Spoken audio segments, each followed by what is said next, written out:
Hello guys, good evening बोलबो ना good night बोलबो? गुड इवनिंग বলি। Good evening guys. তো এই দেখুন, এটা হচ্ছে আমার ড্রাগন গাছের ফ্লাওয়ার। আর এটা মনে হচ্ছে দুটো ফুল আছে।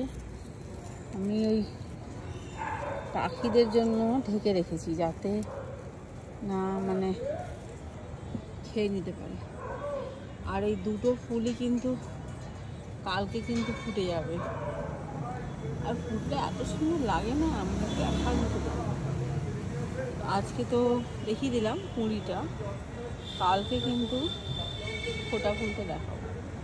আর এই উচ্ছে গাছ দিয়ে পুরো মানে আমার বাগানটাকে ঢেকে রেখেছি ড্রাগন গাছগুলোকে। কেননা ওই গরমের জন্য সব গাছ কিন্তু জ্বলে যাচ্ছে, তীব্র গরম এখানে প্রচণ্ড। এই যে হচ্ছে আমার পুরো ড্রাগন গাছের এটা পুরো বাগান। এবার আগের বছরে আমার একটা গাছ ছিল, তাতে দুটো ফল হয়েছিল। আর এই বছর আশা করছি অনেকগুলো হবে। এটা হচ্ছে লঙ্কা গাছে অনেক ফুল এসছে। আর এইখানে এই দেখুন, এই গাছটাতে ড্রাগন অলরেডি ধরে গেছে এর আগে, কয়েকদিন আগে। এইখানে এই একটা, আর ওর নিচে আরেকটা, এই দুটো ধরেছে। ওইদিকে একটা ধরেছিল, ওটা এরকম ঝরে গেছে গরমের জন্য। আর এইটা হচ্ছে পুরো বাগানটায়, যে এইখানে একটা তরমুজ গাছ ছিল, ওটাকে ধরেছিল তরমুজ।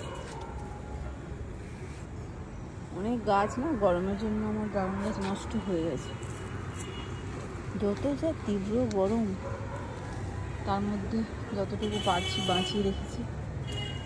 আর এগুলো একদম নতুন, মানে গাছের ডাল কেটে কেটে বসানো হয়েছে।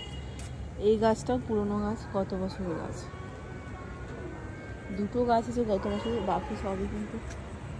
আর এগুলো সবই বলে রাখে আমার মায়ের হাতের গাছ। ড্রাগন গাছে আমার কোনো ক্রেডিট নেই। মা আসে মাঝে মধ্যে, এসে যত্ন করে। এই দেখুন কীরকম বড় হয়েছে, চারিদিকে ছড়িয়ে গেছে। আমার ক্যামেরার ফোকাসও আসছে না। এবছর যদি ভালো করে ড্রাগন ধরে, প্রচুর ড্রাগন ফল। তো বাড়িতে বসেই তো আমি এবারে মনে হচ্ছে ড্রাগন ফল আর কিনতে হবে না এবছর খাবার জন্য। এই আমার ড্রাগনটা আগে বছর সাদা হয়েছিল, খুব সুন্দর, মানে মিষ্টি, খুব ভালো হয়েছিল খেতে। আর দেখুন মাঝখানে যে নোটে শাক হয়ে আছে, নোটে শাকগুলো খুব সুন্দর খেতে। আমি সপ্তাহে একদিন করে কেটে কেটে নিয়েই খেয়ে নিই।